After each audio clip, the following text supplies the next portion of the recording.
for me, magic has always been cool. I've always thought it's one of the coolest things ever. From the minute my grandpa showed me when I was when he first started showing magic when I was 7, right through to when I learnt my first piece of magic myself when I was 11, and I realised that the magic world that existed before my time had set a lot of cliches in place, and there was the style of it hadn't really been brought up to date. And even a lot of people thought magic was old hat. It had kind of run its course in regards to being popular on TV, and it kind of died off again.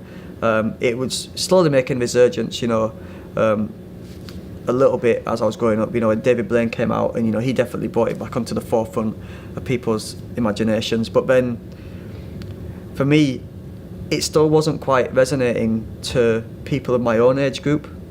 I'd still go up to people, in Bradford where I lived, and try and perform to people in the school playground, and they'd be like, magic's not cool, we don't want to see that, put the cards away. So it took me a long time to really choose a direction that would work for my audience, which at that time were kids in the playground, or kids at college, when I finished school. So I had to make my magic relevant to them. I had to find a way to make them care. And because I kind of stuck to that particular style, it helped me find myself. I then realised that I wasn't like some of the people at the local magic club who were, performing like their granddad's magic. And don't get me wrong, I performed my magic that my grandpa had shown me, but I wasn't performing it in his words. I'd found my own voice, like I said, and so then because I'd found that voice, it made everything else so much easier. It made me know who I was. So then when it came to choosing material, when it came to putting shows together, I had a character, I knew who I was, and I could go out there and perform as me. And yes, it wouldn't necessarily be to everyone's liking, but I think because I stayed so strong and stuck to my guns with this direction, then when the TV show came out and it had the success that it had, it meant that people accepted me for who I was. They didn't look at me and just think, that's another magician, cliche magician again, there's another magician on TV. It was, that's Dynamo, he's a bit different, he's got his own style, and we can relate to it.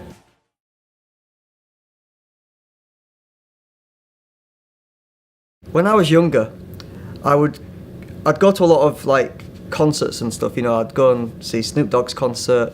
Me and my friends would go on little road trips. We've lived in Bradford, but we'd go to Manchester Arena to watch these shows. And whenever we were there, we were, from Yorkshire, we're cheeky. We'd try and blag our way backstage, just to get a photo, with the artist. And usually magic was what I'd do to kind of get my way backstage. I'd impress the security guards, and then they'd take me to the manager. I'd impress the manager, then I'd impress the dancing girls who were on the stage, and then I'd end up, eventually, more often than not, getting to meet the artist, the main artist, and I'd do magic for them. And half of the time, we'd film a lot of it as well. So we had all these little clips of me, doing all this blagging to get backstage to meet these people. And it got to the point where, because a lot of these guys were from America, and in America, all the artists seem to know each other, especially in the hip-hop scene and in the kind of industries that I was performing for. So it got to a point where people were coming over from America, and they'd been told about me, and they were requesting me to come and perform backstage for them. So, kind of that hustling and that little cheekiness worked.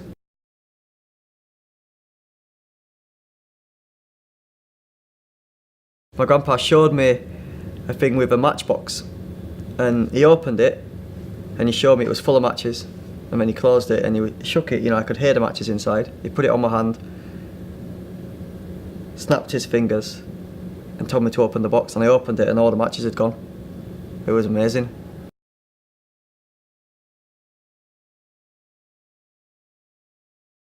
The thing I love the most about magic is the feeling that you get, and also your spectators get, that kind of childlike moment when you just get all giddy, because you're excited. For me as a performer, I'm excited that the magic, is having the effect of it's getting the reaction from the spectators. But also the spectators, get that childlike feeling when they just don't understand how something's going on. They can't comprehend it, and they go back to that childlike state where they're they just look around who's got the answers? Because I don't know, and you just believe anything is possible. And that feeling is the same feeling I got when my grandpa showed me magic all those years ago, and now I get to share that feeling with other people.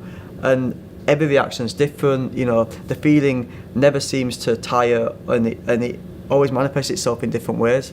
So it's kind of like the unpredictability of the magical feeling is the thing I love the most, and that I can never get enough of.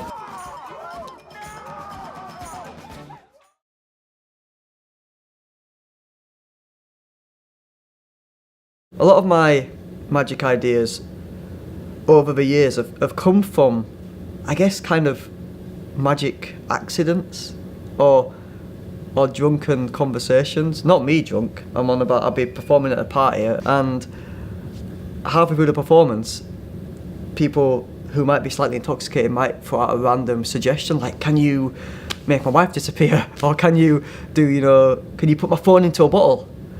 And at the time I might be like, no, but that's a good idea.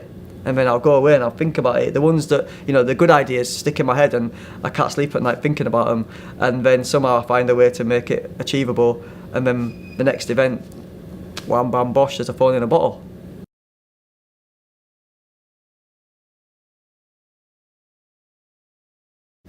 It feels pretty amazing to say that I've done magic for, in arenas, in the O2 Arena of all places.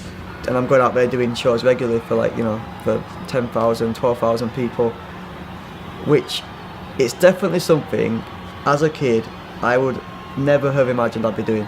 I never had a desire to go on stage. I never thought I'd have the courage to get out there and do it. I'd always been that guy who would like to kind of, be a bit more low-key, and close-up magic, walk-around magic was always my thing. But to kind of say now that I could confidently walk out on a stage and blow people's minds, I think that just shows a level of maturity and growth in the magic over the years, and I feel personally that it's a massive achievement for myself, and I just want to make sure that every time I go on stage I give it my all so that the audience, get what they deserve in a good performance.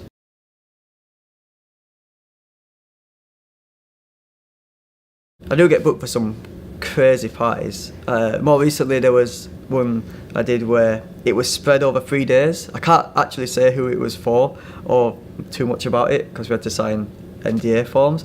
But it was insane. I mean, the party took place out in the Cotswolds in a massive castle type mansion, which was phenomenal. And then, from then you went off on a private jet, which I had to perform on the private jet, yeah, and also I was a prize in a private jet superstar bingo game, yeah. I'm not making this stuff up; it really happened, right? It would have been awkward if I'd have won the bingo. I nearly did. I was only one number off, yeah. So then we land in Venice, and then we all taken from the private jet onto speedboats, and we're flying through the waters, through the water of Venice, and then we ended up at some crazy palace where we all had dinner, and I performed over dinner, and then we got back on the speedboats, went back on the private jet, and came back to London. It was insane. And when I'm saying that I'm on a private jet with people, the people on this jet were talking like some of the biggest A-list names in entertainment. So it was kind of surreal. I know I've kind of done a lot of parties in my time, but that was one of the craziest.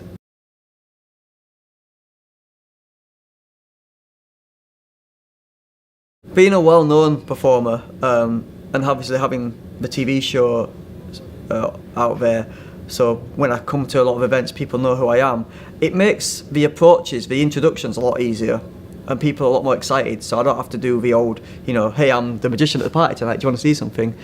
Which I might have had to do years ago, before I even get there. More often, the minute I walk in the room, people are approaching me. So that's really good. It makes, it's like breaks the ice straight away. But on the flip side of it, it does mean that the expectations are really high. So, it means I've got to bring my A game every time, but I think that's good for me as a performer because it just forces me to work harder to try to deliver the best performance I can.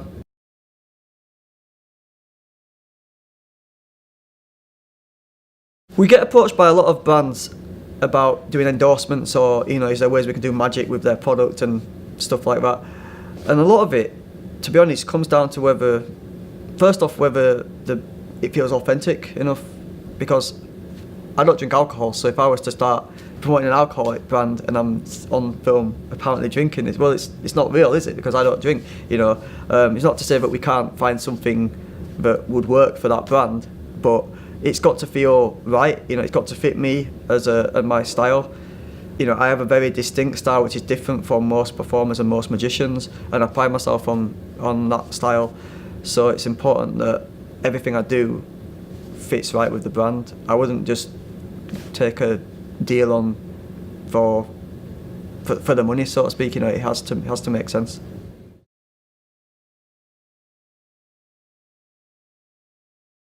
I think a lot of my drive initially came from people telling me that I couldn't do this and I couldn't do that. You know, you're never going to make it as a magician. You can't do you need to get a proper job. You know, even like my grandma never really believed that I could take it this far. I think she still secretly wants me to get a proper job. But it was the incredible self-belief that I could achieve these things that people were telling me I couldn't, and also the fire to prove people wrong.